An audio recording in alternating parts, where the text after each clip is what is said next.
What's up, YouTube peeps and barbecue freaks? Thank you guys for stopping by today. Today we're going to do some spare ribs, and the seasoning that I'm going to use on them is my SPG mix. I have a video that I will leave down in the show more section. I will leave a link to the video that I made giving you the recipe for my SPG, the measurements, the 4:2:1 ratio. However, with this one, I'm gonna tweak it a little bit. I'm trying to get some more pepper in there and not completely change the flavor of the SPG mix.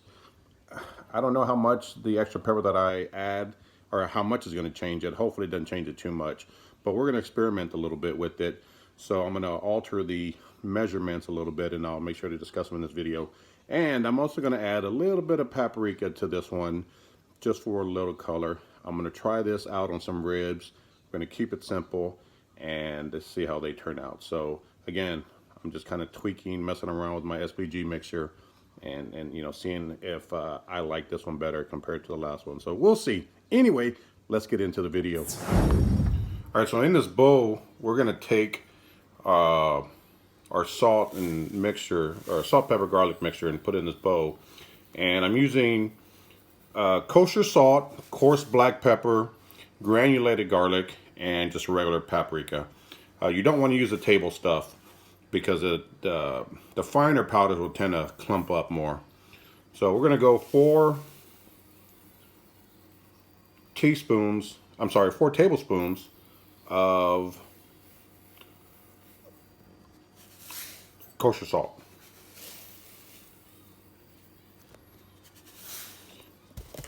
And again, the measurements for the original SPG mix will be in there'll be a video link down below that you can click on to get those measurements. That's a 4:2:1 method. For this, I'm going to go 4:2:3. So 4 being the kosher salt, 2 being the granulated garlic. So that's 1 tablespoon, 2 tablespoons, and 3 being the coarse black pepper. And this is where I'm changing it up. Normally it would be 4 tablespoons of the kosher salt, 2 tablespoons of the granulated garlic, and 1 tablespoon of the coarse black pepper. But I'm going to go with 3 this time.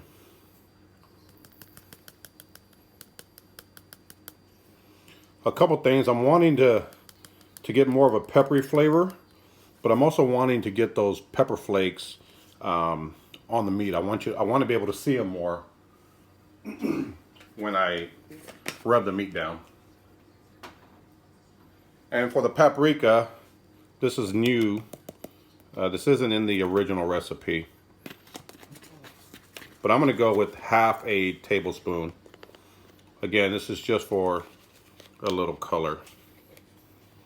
So we'll go half a tablespoon there. And that is it. I'm going to get this in a shaker. If I can find where I put it. There it is. That's it there. I'll get it in a shaker here. We'll shake it up and see what it looks like. All right, so here's the rub here. I did have to add another half tablespoon of the paprika. So it's 1 tablespoon of the paprika. It didn't have as much color as I wanted with the half a tablespoon, so I went ahead and added another half, so 1 whole tablespoon of paprika. I did give it a quick little taste, and you're definitely picking up that pepper, but I still like the flavor that it has. It's not too far off from my regular SPG mix. So this is what it looks like. I got some spare ribs I'm going to trim up just a little bit. I'll show you what that looks like. Once I'm done trimming them up, we'll get them rubbed down and get this cook underway. All right, so I got my ribs trimmed up here. Gonna use a binder here.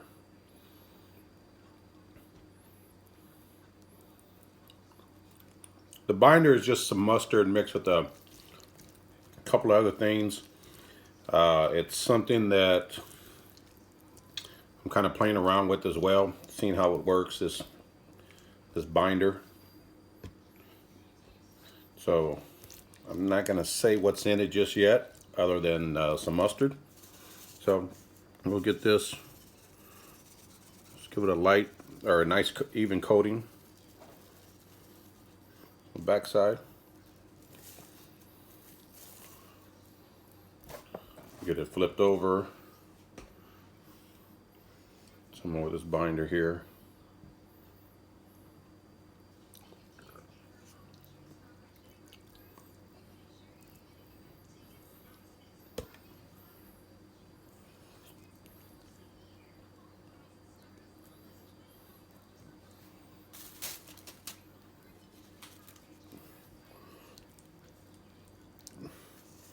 Come back with the rub.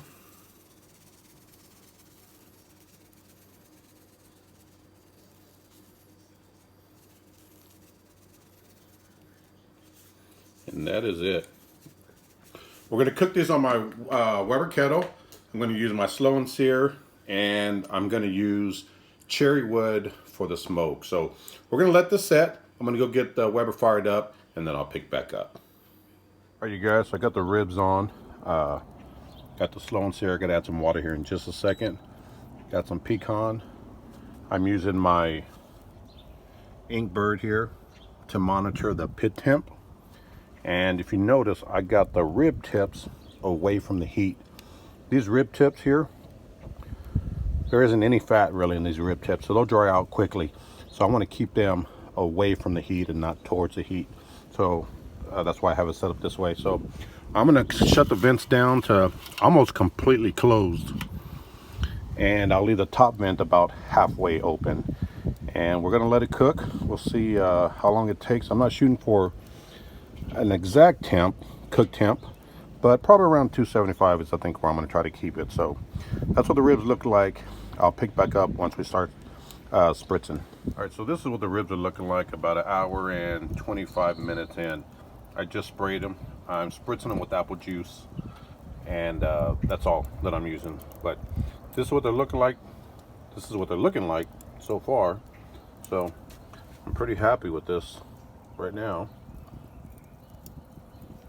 We'll get the lid back on and let them keep going. All right, you guys, the ribs have been going for about 2.5 hours. Now, the original plan was just let them run and not do anything to them aside from spritzing them. But I'm going to go ahead and switch it up because I'm kind of feeling like I want a different flavor profile. So what I'm going to do is I'm going to go ahead and wrap them. And I'm going to add some stuff to this wrap here. I'm going to add some brown sugar.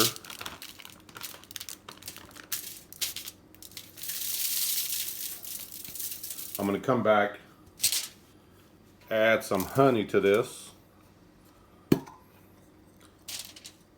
This is some good Oklahoma honey. This stuff is good.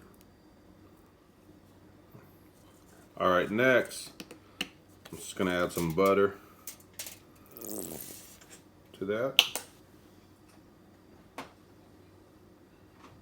I'm going to come back over this with some tiger sauce. This stuff is really good. Got just a hint of heat with some sweetness to it. And then I'm going to hit it with some barbecue sauce. Now you can use whatever barbecue sauce you like. I'm going to use this Head Country Hickory, or this Head Country Apple Habanero. But feel free to use whatever you like.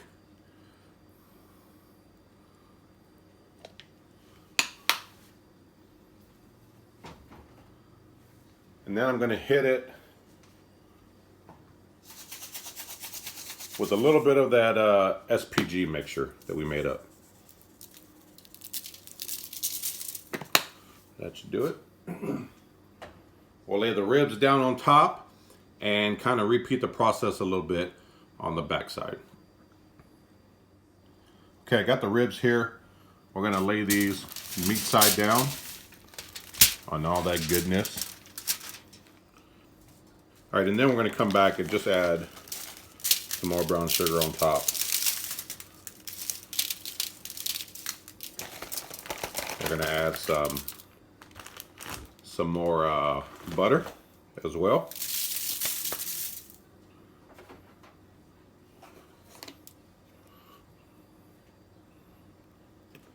And a little more of that barbecue sauce.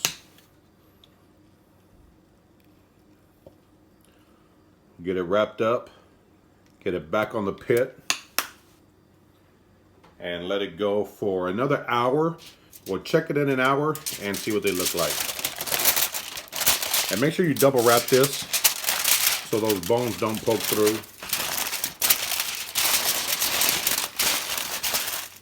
All right, you guys, these ribs are done. We're gonna take them out of the foil.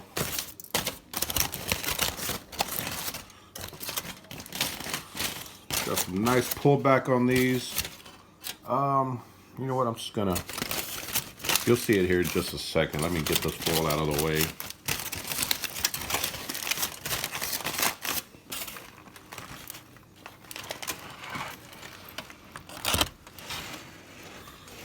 Right there.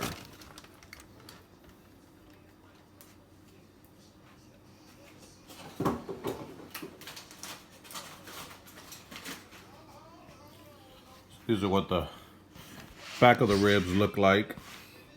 I'm going to turn them over in just a second.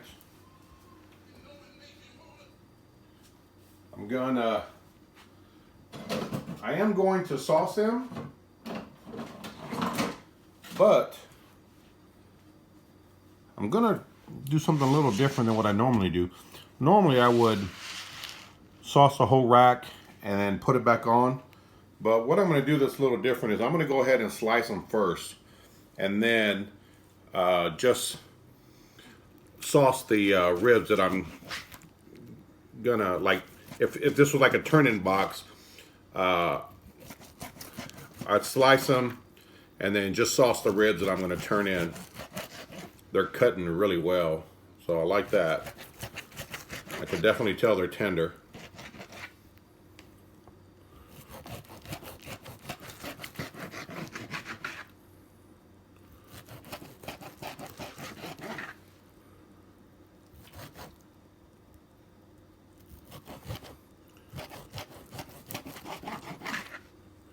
We got that.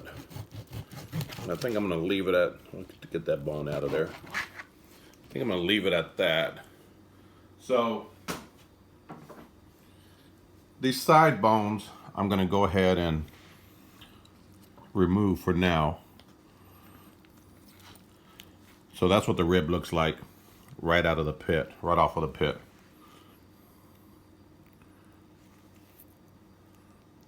So it's got some nice color. But I'm going to go ahead and remove these for a second. Put these aside. And I'm simply going to put them back in the foil with all that mixture, all that moisture from the brown sugar and the honey and all that stuff that we put in there. And we're going to take these, turn these over.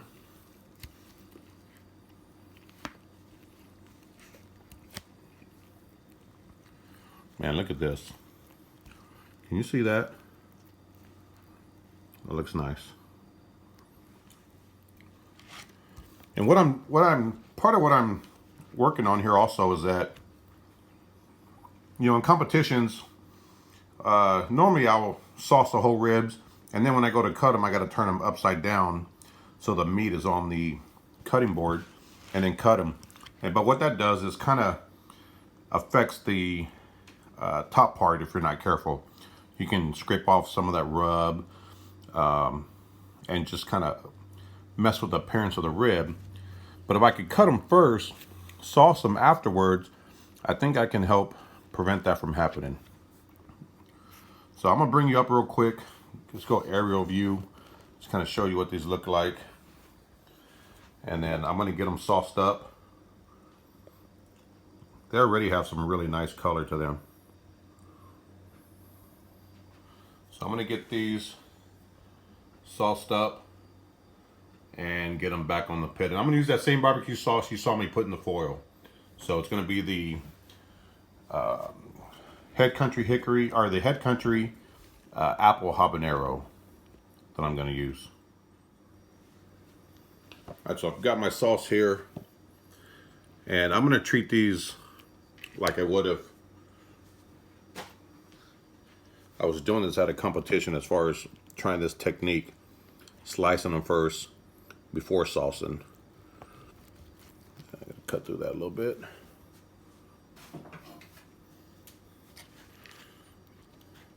So I'm actually gonna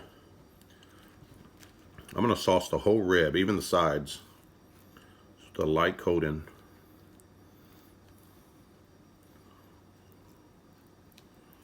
Sauce this top. And then what I'm gonna do is I'm gonna put these back on the pit for about 15 minutes. Let that sauce set. Man, these things are juicy.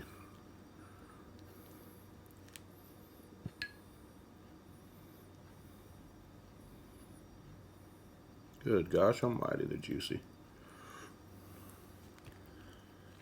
The reason I'm saucing the sides is I want to make sure to get flavor all around this rib.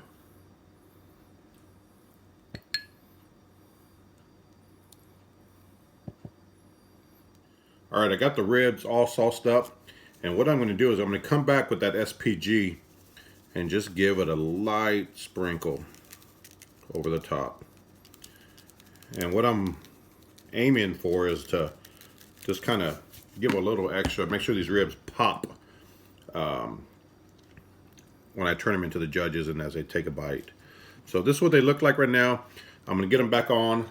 Again, I'll let it sit for about 10-15 minutes, and then we'll pull them off and give them a taste test. Alright, you guys, these ribs are done. This is what they look like. Look at that rib. Man, that's some nice color. Got some nice pullback. My fingers are kind of in the way, but it's got some nice pullback. Let's see how tender it is. And I like this technique of cutting the ribs before you sauce them. You get that sauce set on the outside. Now I don't have to worry about messing up the top of the rib. You know, you spend so much time trying to get it to look really pretty, and then you flip them over and you run the risk of messing up the top of the rib. But with this technique, you don't have to worry about that. So I think I'm going to use this at my next competition this weekend. We'll see. Anyway, let's give this bad boy a taste.